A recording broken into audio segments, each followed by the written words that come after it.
Hello. Magandang araw po sa ating lahat. Happy Thanksgiving Sunday. Everybody's birthday. For our celebrations, at ito'y paalala po sa atin pong kaarawan. Sabi nga po, nasa sa inyo yon. Pero kung ating isipin, alalamin, at unawain, for our birthdays, ilang araw po ba yung meron sa isang taon? Ay 365. Oh, malaki yun ah. So 365. Hindi mabubuo ang selebrasyon ng iyong pag-birthday kung hindi mabubuo yung 365 days. Yeah.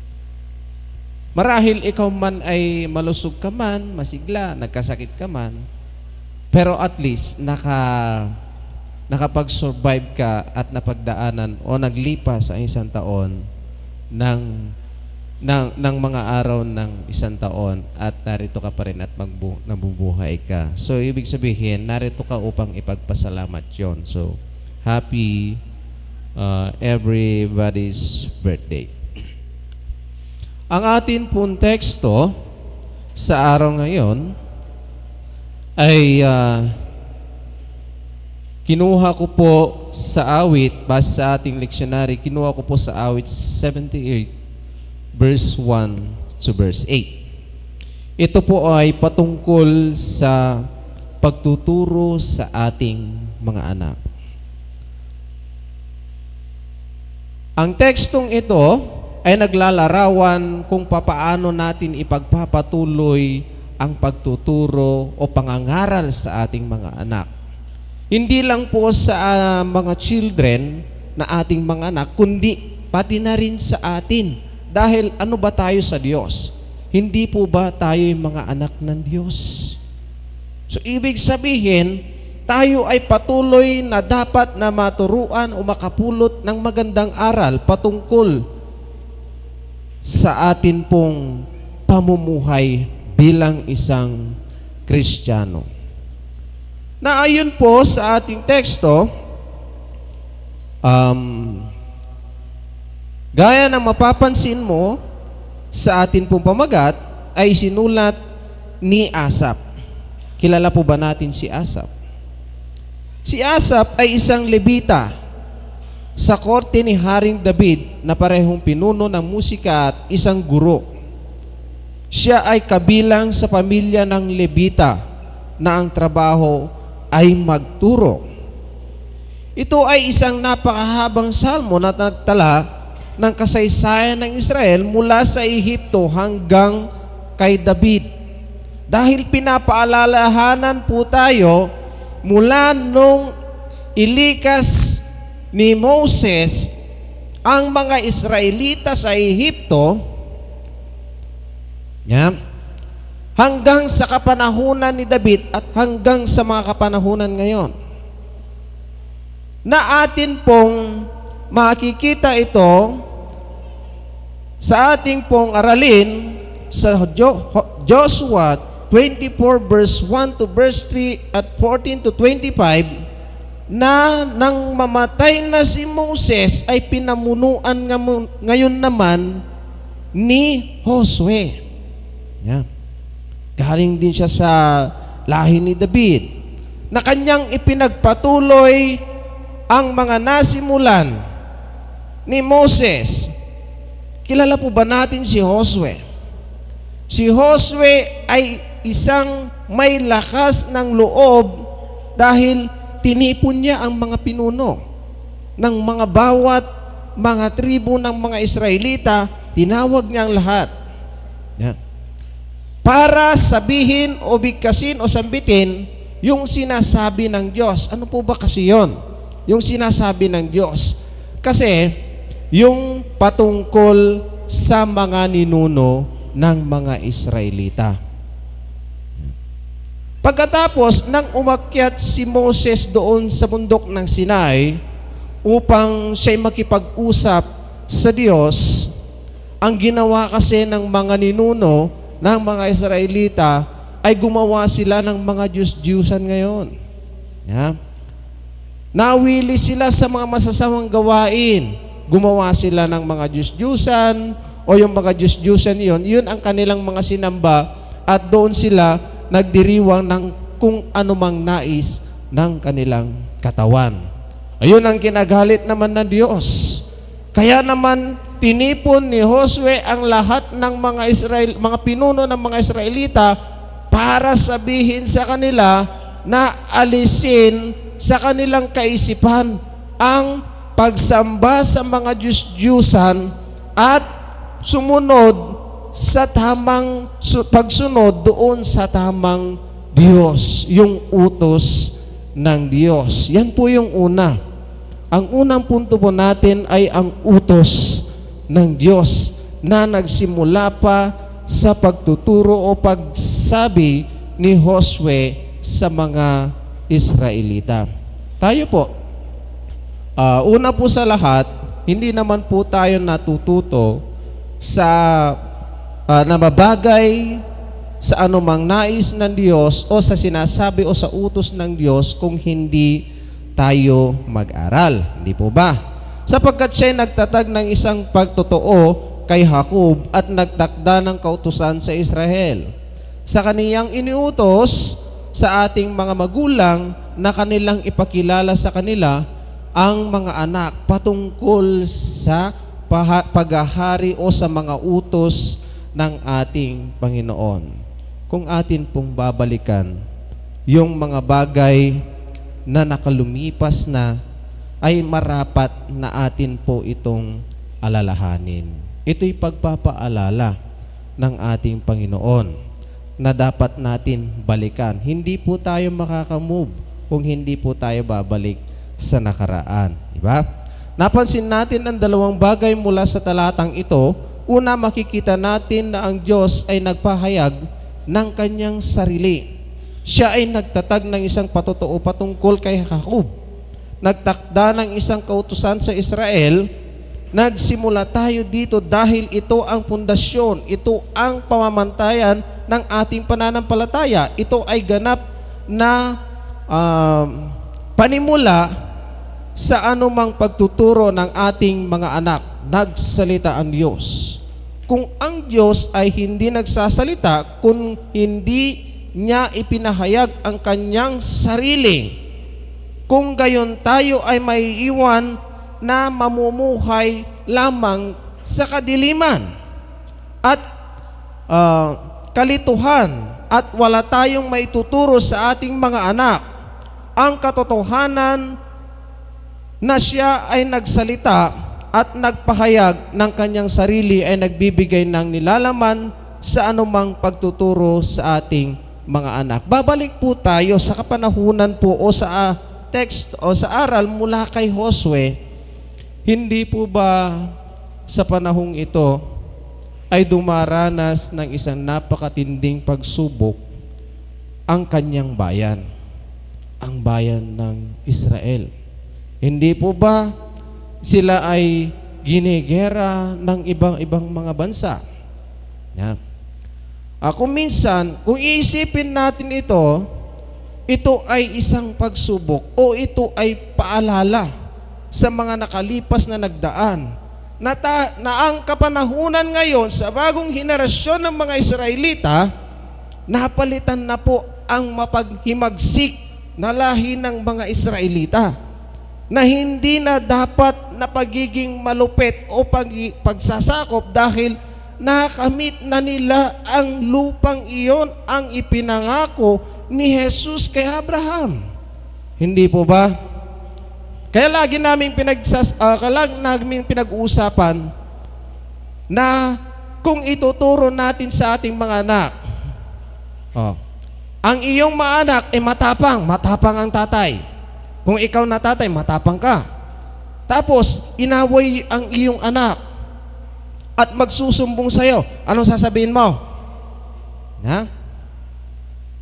Gumanti ka. Lumaban ka, huwag kang papaapi. Hindi po ba? Pero, kung susundin natin ang katuruan patungkol sa bilang isang Kristiyano, anong sasabihin natin? Anak, hindi masamang umiwas. Hindi masamang kahit nasabihin nila sa iyo, duwag ka, bakla ka. Ha? Wag sasama ang iyong loob. Wag kang mahihiya. Ang pag-iwas ay hindi pagkakabawas sa isang pagkatao o isang pagkalalaki, kundi ito'y nag-uudyok ng pagiging mapagpakumbabang Kristiyanong anak ng Diyos na naturuan ng tamang aral. Kaya, tapos sa atin naman bansa, sa ating bayan o bayan ng Pilipinas, sa bansang Pilipinas, kung ating isipin na nalalapit o sabihin nating malapit ang digmaan laban sa China, malapit din tayo eh. Pero, paano ang ating bayan? Paano ang ating mga pamilya? Paano ang ating mga kababayan? Yeah. Kung makikipaglaban tayo, parang sinasabi natin, itinutulak natin ang mga sarili na eto na ang panahon ng paghuhukom ng Diyos. Hindi po ba? Pero hindi maaaring ganon. So, hindi masamang na tayo ay magpakumbaba at sumunod sa tamang batas at sumunod sa tamang utos para hindi mangyari ang anumang himagsikan ng giraan o labanan at manatili tayong mabubuhay na hanggang sa pagdating ng ating Panginoon. Di po ba? Yun ang katuruan.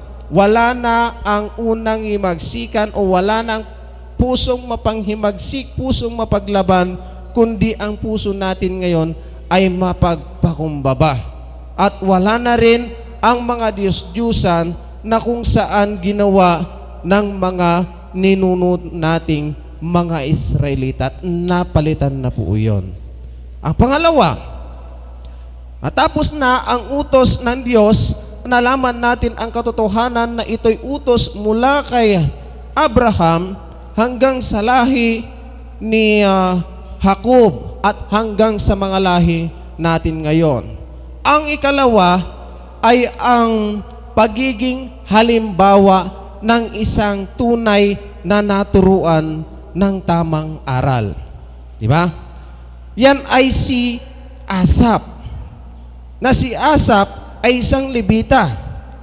Ang ginawa niya ngayon, hinangon niya ang kanyang sarili para sundin ang mga utos at ang kanyang mga inalam ang patungkol sa tamang turo. Ginawa niya iyon. Ngayon, kaya't mayroong mga aral na ating natututunan dahil sa kanila. Natututo tayo ngayon dahil sa pagsunod o sa pakikinig sa tama at wastong aral. Isipin po natin, meron po tayong mga anak.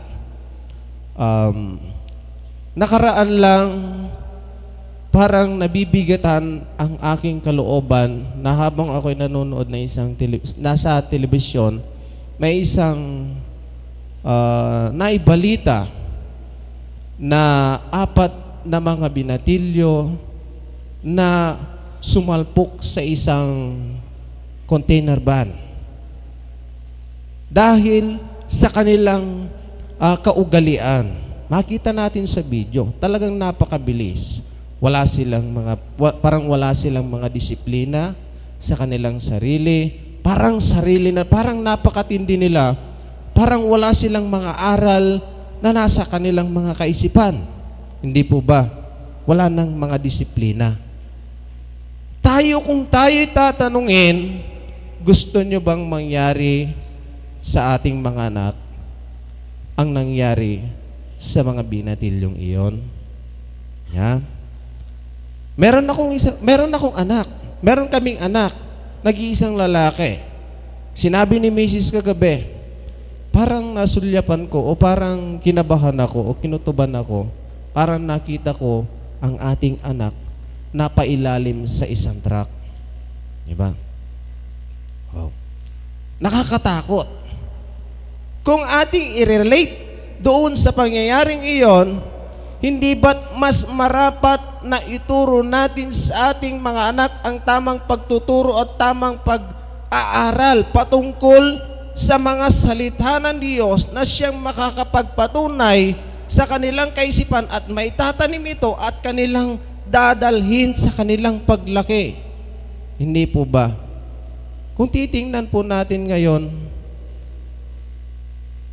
malaking pasasalamat natin at napakaraming mga kabataan at maraming mga bata sa atin pong iglesia o sa St. Paul. Pero sa ibang mga church, mga kapatid, kukunti lang ang mga bata. Kukunti lang ang mga kabataan. Sa mga susunod na henerasyon, sino pa ba ang magmamana at sinong magtuturo sa kanilang mga anak? Maninibago na tayo o magbabago na ang ating henerasyon. Kung ganon, dapat itanim natin o balikan natin ang mga nakaraan kung papaano natin turuan at ilapit mismo sa Diyos ang ating mga anak. Isang bagay na dapat nating isakatuparan. Isang bagay na marapat na gawin nating mga magulang, mga kapatid. At sa ikatlo, yan po ay ang ating layunin. Ang layunin ng atin pong teksto ay patungkol sa na mababasa natin sa Matthew chapter 25 verse 1 to verse 13 na ang aral doon ay patungkol sa 10 dalaga. Na ang 10 dalagang ito na 10 abay ng ikakasal. Alam niyo po ba na ang kasal po kasi noon, ang kasal po noon ay may tatlong pagpapaliwanag, tatlong pagpapatotoo. Hindi po ba sa kapanahunan po natin ngayon ay naiiba na? Noon pala, nung kapanahunan ngayon pala, ang kasal noon, una, panliligaw, pangalawa, engagement, at pangatlo, yun na yung kasal. Hindi po ba? Pero noon palang kapanahunan iyon, pagkatapos ng panliligaw, hindi na mangyayari ang panliligaw, hindi na mangyayari ang engagement, kundi ang ginagawa noon kapanahunan na yun, parang yung mga matatanda na sa mga panahon ngayon na anong tawag doon? Yung yes. O yun, ipinagkakasundo sila. Kumbaga, nung kami nasa sa iba't ibang mga destino, San Agustin, Linglingay, meron kaming mga nakikilala, sabi po nila, Pastor, pwede bang paglaki ng mga anak natin, pwede bang ipagkasundo na natin ang anak mong lalaki na si Paul sa aming anak na babae na sila na yung magpapakasal pagdating ng panahon. Sinasabi nila. Dahil naman sa nadadala sa biruan, binibiro namin, sige, pagkakasundo natin. At pagdating ng panahon, ikakasal na sila. Di ba? Ganon ang nangyayari. Ganon ang nangyayari po noong kapanahunan. Ipinagkakasundo po sila ng kanilang mga magulang. Mangyari na ngayon yan, so engaged na sila. So mangyayari at magkakasal na sila. Pero, hindi pa po sila magsasama. Ito po yung maganda. Hindi pa po sila magsasama sa loob ng 1 taon o 6 na buwan. Tama. Kaalis yung lalaki, tapos maghahanap niya, ipaghahanda niya ngayon yung kanyang marapat na ipaghanda. Meron siyang bahay, hanap buhay, magandang trabaho, pera, yung hindi na sila mamumroblema. Kapag naihanda niya iyon, doon pa lang niya susunduin yung kanyang mapapangasawa. Diba? Ang ganda, diba? Pero sa ngayon, may kasalan na, may puhunan na. Kasi sabi natin, buntis na yung babae. Pero noon, hindi pa. Pero mas maganda pala noon. Mangyari doon, yung teksto, noon sa Matthew, ang mangyari doon, nangyayari po ito ng gabi. Pagkatapos ng 1 taon o 6 na buwan, pwede na niyang kunin ang kanyang mapapangasawang babae. Kunin niya sa kanyang bahay. At doon, naroon kasama ang kanyang kaibigan at ang kanyang mga magulang. Nangyayari ito sa gabi. Okay, relate po natin doon sa 10 dalaga, yung 5 dalaga nakapaghanda. Pero ang mga abay, dapat na nakapaghanda sila. Meron silang mga ilaw o lampara. Wala nang mga lampara ngayon. Alam nyo ba kung anong ilaw nung kapanahunan noon? Nung kapanahunan noon, yung nakikita po natin sa mga atleta, yung tinatakbo, yung torch, yung ilaw na yon. Meron silang mga dala-dala. Yung 10 dalaga, meron silang dalang ilaw o lampara. Pero yung 5, wala silang mga dala dahil sa inip nila sa paghihintay at nakatulog sila. Yan. So, nang dumating yung ikakasal, dumating na ngayon yung ikakasal, sinabi niya sa mga 5 na hindi sila makakapasok dahil hindi sila nakapaghanda at magbabantay sila sa labas. Mga kapatid, kung atin pong hilay-hilayin ang atin pong mensahe sa araw na ito, ito po ay tinuro mula sa panahon ni Josue ng kanyang baguhin, ng kanyang ituro ang tamang pagsunod sa utos ng Diyos at paglingkuran ang ating Panginoong Diyos. At doon sa awit na kung saan marapat nating ituro sa ating mga anak dahil sa nagbabagong darating na mga henerasyon, at sa Matthew na kung saan hindi dapat na marapat tayong nakahanda sa kung anumang darating ay ang pagbabalik ng ating Panginoong Diyos. Inihikayat niya ang ating mga kalooban na ituro ito sa ating mga anak, at kung kailan man darating ang ating pong Panginoon, sa huling pagkakataon ay nakahanda po tayong harapin ang kanyang paghuhukom. At mga kapatid, sa paglabas natin sa iglesyang ito, ang pag-alala sa mga nakaraan at pagturo sa ating mga anak upang ipaghanda ang anumang pangyayari sa ating mga buhay ay marapat nating ibahagi sa ating mga kapwa. Sikapin natin ito tulad na lamang ng mga nauna sa atin. Hindi natin alam kung kailan tayo mawawala at kung kailan darating na kunin tayo ng Diyos sa kahuli-huli ang pagkakataon. Pero ang mahalaga doon ay kunin niya tayo sa kanyang mga kamay at doon tayo mabubuhay ng walang hanggan. Kahit man inisa-isa ko ang ating pong lectionary, wala po akong nakitang pasasalamat. Kaya't gumawa na lang po ako ng mensahe patungkol po sa ating pasasalamat sa atin pong everybody's birthday. Celebrations, kinuha ko po doon sa United Methodist Church. Ano ang pagpapalit ng holiday sa katapusan ng buwang ito? Sa buwang ito, ay ang Thanksgiving. Pasasalamat ay isang araw ng pasasalamat. Nagpapasalamat tayo sa Diyos para sa pamilya.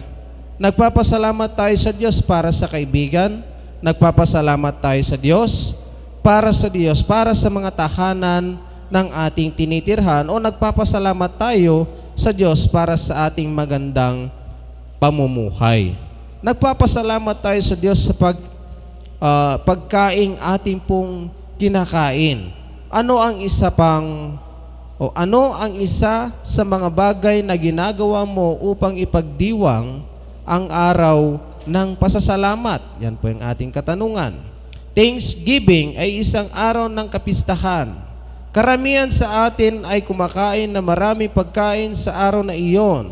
Sa karamihan ng mga araw, hindi namin iniisip na kumain ng isang simpleng pagkain, kundi ito ay pagsasalo-salo.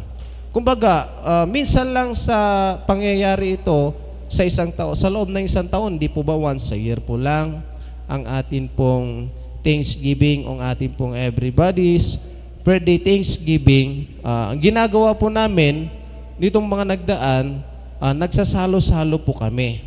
Kumbaga, naghahanda po kami, pinagdadala po namin ang bawat isa, naghahanda po sila nagdadala sila ng pagkain upang ipag-selebrasyon ang ating pasasalamat. Dahil minsan lang po ang pangyayaring ito sa loob ng isang taon. Yan po yung pasasalamat na atin pong naihanda para po sa atin. Magpasalamat po tayo dahil ang Diyos, siya ang nagkaloob ng isang taon sa buhay ng bawat isa sa atin. Sa ngalan ng Ama, ng Anak at ng Espiritu Santo. Amen.